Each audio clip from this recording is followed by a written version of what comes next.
안녕하세요, 라크입니다. 오늘도 회사 다녀오신 여러분 고생 많으셨습니다. 직장인은 회사에서 가장 많은 시간을 보내기 때문에 회사에서 정말 별의별 일을 다 겪게 됩니다. 성취감이 있을 때도 있지만 그보다는 과도한 업무로 인한 스트레스, 인간관계에서의 어려움 등 하루하루 즐겁게 보내는 것이 쉽지 않죠. 이런 어려움 중에서도 혼자 해결하기 힘든 문제가 바로 인간관계인 것 같습니다. 내 입장에서는 도저히 이해가 안 되는 사람들과 시간을 보내야 하고 또 같이 일을 해야 합니다. 저도 8년차 직장인이지만 인간관계에서 생기는 문제에서 완전히 자유롭지 못합니다. 그래도 시행착오를 겪으면서 극복하는 방법을 찾았는데 오늘 그 이야기를 해보려고 합니다. 첫 번째, 시간이 해결해 주는 것. 너무 상황에 휩쓸리지 않아도 됩니다. 혹시 1년 전에 나를 가장 힘들게 했던 사람을 떠올려 보시겠어요? 그때만큼 지금도 그 사람 때문에 많이 힘드신가요? 아마 대부분은 가장 괴로웠던 상황이 많이 해소되셨을 겁니다. 그 업무 담당자가 바뀌거나 내가 다른 업무를 하게 되거나 또 다른 이유로 날 괴롭히던 사람이나 환경이 변한 것이죠. 물론 지금의 어려움이 사소하다는 것은 아닙니다. 저도 지금 당장 회사에서 저를 힘들게 하는 사람이 있긴 하거든요.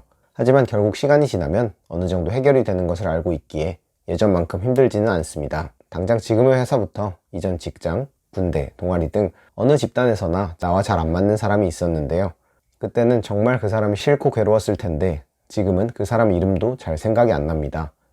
상황에 빠져 있으면 그게 다인 것처럼 보일 때가 있습니다.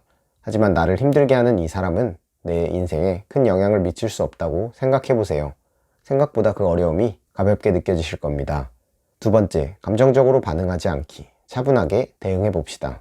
인간관계의 어려움은 시간이 어느 정도 해결해 주긴 하지만 그래도 현재 힘든 건 힘든 겁니다. 이유 없이 나를 괴롭히는 상사부터 나를 견제하는 동료, 말이 안 통하는 후배 등 그 상황 자체가 힘들 수 있죠.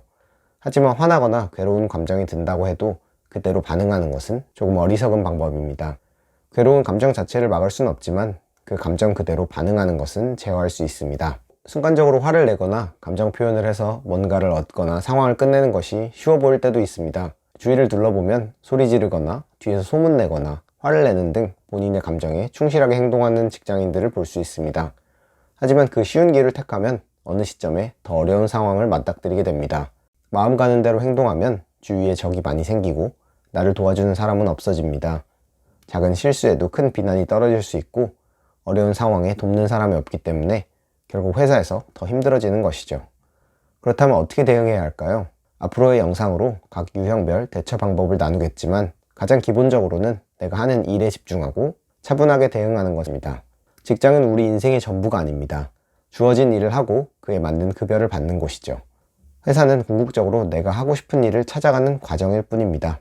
그래서 직장 내 인간관계에 너무 마음을 많이 쓰지 않고 나의 업무에 집중하면 나를 괴롭히는 그 사람들의 영향력을 줄일 수 있습니다. 물론 성향에 따라 어려운 분들이 있을 수 있습니다. 그래서 그런 구체적인 상황에서 대응하는 방법에 대해서는 더 이야기해 볼게요. 세 번째, 나의 취약한 부분 한 번 더 생각해 봅시다. 현재 상황에 매몰되지 말고 일 자체에 집중하면 인간관계에 많은 문제가 해결됩니다.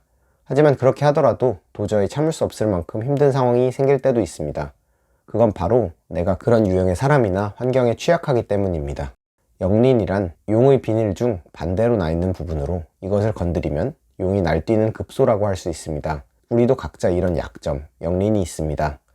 예를 들어 직장 내 여러 유형의 빌런이 있지만 그 중에서도 저는 무례한 사람이 유독 신경이 쓰입니다. 같은 동료로 만났는데 업무 외적인 부분을 자꾸 건드리고 무례하게 구는 사람들을 잘 참기가 어렵더라고요. 괜히 강하게 대응해야 할 것 같고 그래서 그 사람을 무안하게 만들다가 오해를 살 때도 있었습니다. 그래서 이제는 무례하게 구는 사람을 만나게 되면 한 번 더 생각을 해봅니다. 앞에서 이야기한 대로 저 사람은 인생 전체로 봤을 때 나에게 별로 중요한 사람이 아니다. 내 일에 집중하면 된다는 마인드 컨트롤을 한 번 더 생각하는 것이죠. 이렇게 하면 나 자신을 잃지 않고도 조금 더 쉽게 상황을 극복할 수 있습니다. 여러분이 가장 힘들어하는 사람은 어떤 스타일인가요? 만약 그 유형이 유독 힘들고 참기 어렵다면 그 사람이 당신의 영린을 건드리는 빌런인 것입니다. 그렇게 나의 취약한 부분만 인식하더라도 무너지지 않고 대응할 수 있습니다. 인간관계 저도 참 힘듭니다. 그래도 직장인으로 남아있을 동안은 항상 부딪혀야 할 문제이기도 합니다. 그래서 너무 힘들이지 않고 직장 내 빌런을 대응하는 기본 방법 3가지에 대해 이야기해봤습니다. 먼저 상황에 너무 빠지지 말고 조금 멀리 보세요. 나의 소중한 인생을 이런 사람 때문에 휘둘리지 않아도 됩니다. 다음으로 화가 나고 힘들더라도 감정적인 반응은 한번 멈추는 것이 좋습니다. 처음에 편한 길을 택하다가는 계속 짜증을 내고 화를 내는 사람이 되어버릴 수도 있습니다. 마지막으로 나와 유독 안 맞는 사람이나 상황이 있다면 잘 기록해 두세요. 비슷한 상황이 반복될 때마다 그 문제를 더 쉽게 극복할 수 있을 겁니다.